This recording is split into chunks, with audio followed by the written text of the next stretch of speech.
சிங்கப்பெண்ணே! என்னடா இது இப்படி ஆயிப்போச்சு நெலம அப்படின்ற மாரி தான் வந்து பாத்தீங்கன்னாக்க, இங்க ஆனந்தியோட நெலம ரொம்ப ரொம்ப ரொம்ப பாத்தீங்கன்னாக்கா, கவலைக்கிடமா போயிட்டே இருக்கு. என்னடா அப்படின்னு பாத்தீங்கன்னாக்கா, என்ன நடக்கக்கூடாதோ அந்த ஒரு விஷயம் வந்து பாத்தீங்கன்னாக்கா, இப்போ வந்து நடந்திருக்கு. ஸோ இந்த ஒரு விஷயம் பாத்தீங்கன்னாக்கா, எப்படி இது வந்து பாத்தீங்கன்னாக்கா, இங்க வந்து மகேஷ் சாருக்கு தெரிஞ்சாச்சு. ஸோ எப்புட்றா அப்படின்னு பாத்தீங்கன்னாக்கா, இவங்க போற போக்குல பாத்தீங்கன்னாக்கா, ஏதோ ஒரு நெனப்புல போயிட்டு ட்ரைனேஜ்ல போய் விழுந்து போயிட்டாங்க இல்லையா? அப்பதான் வந்து பார்த்தீங்கன்னாக்கா, நம்ம மகேஷ் சாரோட கண்ல வந்து பார்த்தீங்கன்னாக்கா, நம்ம ஆனந்தி வந்து வந்து அப்பதான் வந்து தென்பட்டாங்க. ஸோ, அதில தான் வந்து பார்த்தீங்கன்னாக்கா, இவருக்கு இந்த விஷயம் எல்லாமே தெரிஞ்சிருச்சு. ஸோ, இவங்க நேரா கொண்டு போயிட்டு எங்க செக் பண்ணாங்களோ, அதே ஹாஸ்பிட்டல்ல வந்து போய் ஜாயின் பண்ணாங்களோ எனக்கு தெரியல. ஸோ, பார்த்தீங்கன்னாக்கா, அங்க இருக்கிற டாக்டர் வந்து பார்த்தீங்கன்னாக்கா, அவங்கள கம்ப்ளீட்டா செக் பண்ணிட்டு, ஸோ இவங்க வந்து பார்த்தீங்கன்னாக்கா, ஏன்னா ஃபுல் பாடிய செக் பண்ணும்போது அவங்க ரிசல்ட்டும் சொல்ட்டாங்க. இந்த பொண்ணு வந்து பிரெக்னன்ட்டா இருக்காங்க அப்படின்ற மாரி ஒரு விஷயத்தையும் சொல்றாங்க.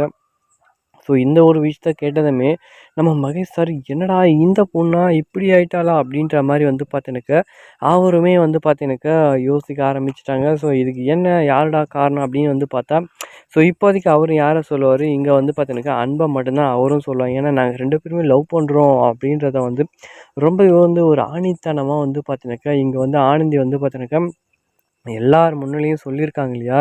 ஸோ, அதே ஒரு சாக்கா போச்சு. இப்போ வந்து பார்த்தீங்கன்னாக்கா, இதுக்கு எல்லாமே அன்பு தான் காரணம் அப்படின்றதையும் நம்ம மகேஷ் சாரு அவர் வந்து அவருக்கு தெரியாம புரிய வைக்கணும் அப்படின்ற மாரி வந்து பார்த்தீங்கன்னாக்கா, இங்க வந்து பார்த்தீங்கன்னாக்கா, நம்ம மகேஷ் சார் வந்து அன்புகிட்ட வந்து பேச போறாங்க. ஏன்னா, ஆல்ரெடியே வந்து 2 பேருமே கொஞ்சம் எளியும் பொறுமையா வந்து கொஞ்ச நேரம் இருந்தாய்ங்க.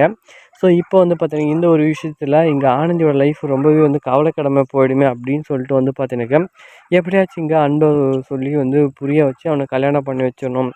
அப்படின்றதுல வந்து பார்த்தீங்கன்னாக்கா, இவங்க மகேஷ் சார் ரொம்பவே குறியா இருப்பார் நான் நெனைக்கிறேன். அது மட்டும் இல்லாம இந்த ஒரு பிரச்சனைக்கு காரணமானது வந்து பார்த்தீங்கன்னாக்கா, இங்க மகேஷ் சாரோ அப்படின்றவங்க நெனைக்கிறவங்க யாரெல்லாம் இருக்கீங்களோ, ஸோ அவங்க மறக்காம கீழ கமெண்ட் பண்ணிடுங்க. ஸோ இதுக்கு காரணம் வந்து மகேஷ் சாரா தான் இருப்பாரு. ஆனா அவரே வந்து ஆனா அவருக்கே தெரியாது இந்த மாரி ஒரு விஷயம் நடந்திருக்கு அப்படின்றது வந்து அவருக்கே தெரியாது.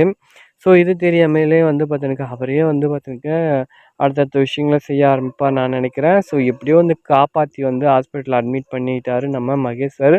ஸோ அடுத்தது என்ன நடக்குது அப்படின்றத நம்ம பார்க்கலாம். அடுத்த ஒரு எபிசோட்ல பாய்.